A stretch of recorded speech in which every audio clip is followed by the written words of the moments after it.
Sanibonani bafowethu nani bodade bethu nimelayo ndu wamahlobo. Ingosi namhlanje iziveze. Lapho esinika khona abantu abahlukahlukene amathuba ukuthi beveze emphakathini. Ngabe uyacula, ushaya piano, ushaya isiginci, craft noma yinto oyicabangayo. Senginika ke ithuba la ukuthi uyiveze mahala for free la kwi-channel Esimanzonzo. Usithumela ivideo yakho 45 seconds, uthumele kule number engezansi, then zobe sesikufaka ingosi elandelayo. Namhlanje sikuphathe abantu abahlukahlukene.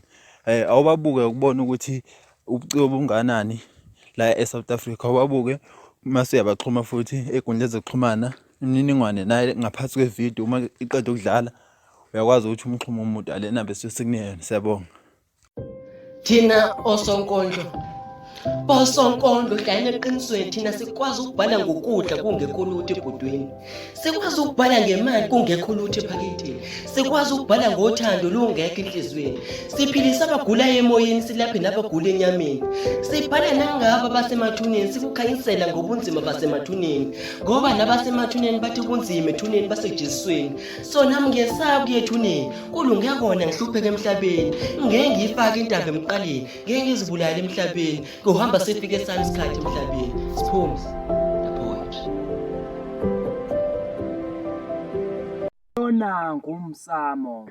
Lona ngumsamo, lawa ngamasiko ethu akaZulu.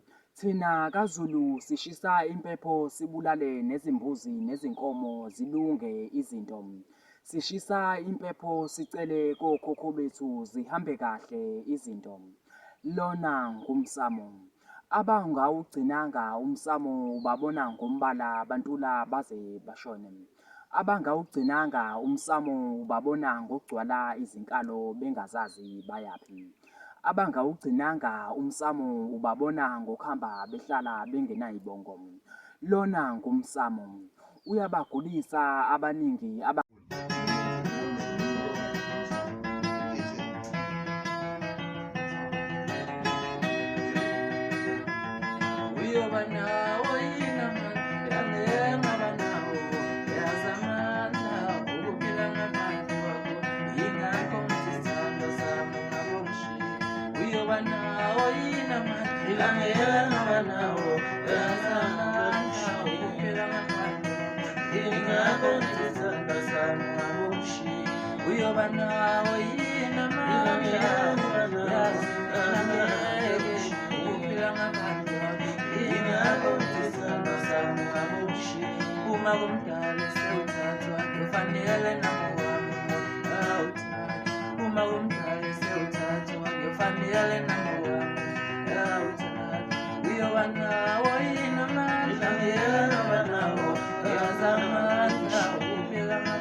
Kati umezulu bapho abanye awuyi kundela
Ungaze phela nami ngidlala.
Alandelayo.